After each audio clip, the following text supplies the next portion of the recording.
My name is Noah Housley, and this is my optimization project for a rocket trajectory. So the scenario is this. My boss comes to me.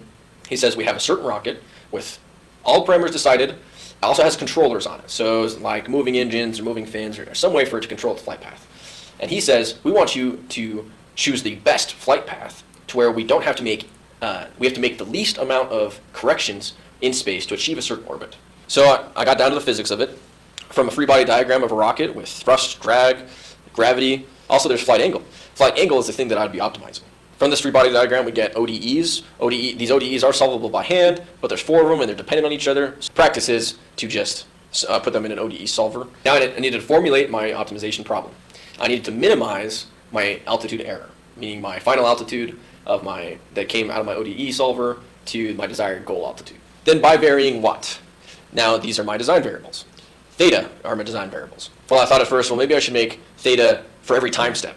And I had 3 stages with 3 ODE solvers in those, and I had time steps that were 3,000 steps long. So I had 9,000 design variables. And at first I thought, yeah, let's do that. That sounds good. Turns out that didn't work. Was there a way that I could decrease the amount of design variables I had? I go to my professors. They said, make a function that modeled how theta would vary, like a Taylor series. And that was better because then I could have up to like 10 design variables as opposed to 9,000 or 900 or anything like that. I tried the Taylor series, and it was changing theta too fast, and I was getting some rather interesting spiraling results.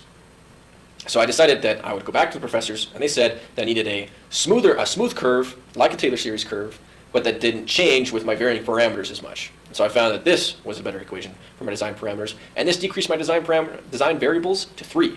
The big lesson here is when you have so many design variables, try to come up with creative ways to decrease those design variables. That makes it easier to solve, less expensive, less complicated, and probably more accurate. Now with the creative solution to what my design variables would be, I had much easier constraints. One, that my final theta value had to be 90 degrees. This meant that I was entering my orbit tangentially. This should make sense because for a circular orbit, I need to be going in a tangential direction. The second constraint was my velocity.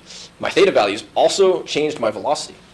So it was important that for my second constraint to be met, I had to have a very specific velocity to maintain that circular orbit. Now with my design variables chosen, my constraints chosen, I was ready to put it into an algorithm. I only had 3 design variables, so I thought that I could use SQP. SQP did work for some of the altitudes. Some of the altitudes, though, it ended up getting stuck. I decided to research other gradient-based algorithms that maybe were more robust, more relaxed, or something that wouldn't get stuck like SQP was. One gradient-based option that I ended up going with that surprised me was trust regions. And these are trust regions with constraints. Now we got our results. 5 different altitudes that I can achieve with these optimal theta values.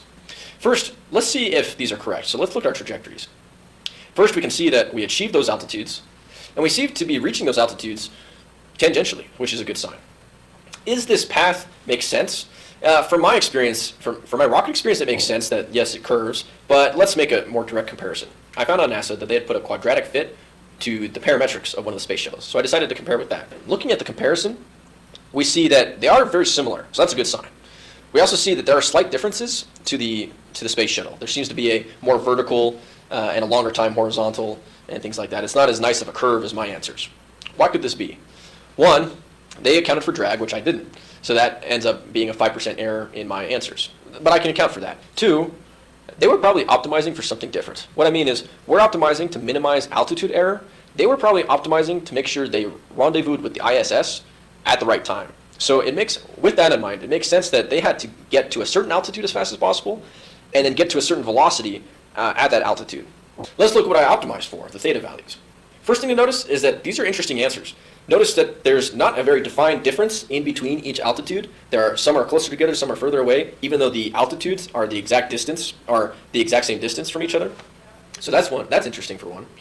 2, notice that some parts are linear and then curved in all the lines. So there's a linear and a curved portion, which creates for an interesting function. Now look at the actual magnitude of the difference between them. It's actually kind of small. So does it matter? This shows that it was important to do optimization for this because there are very specific values to help us to achieve our specific orbits for this certain rocket. Thanks for listening to my optimization project.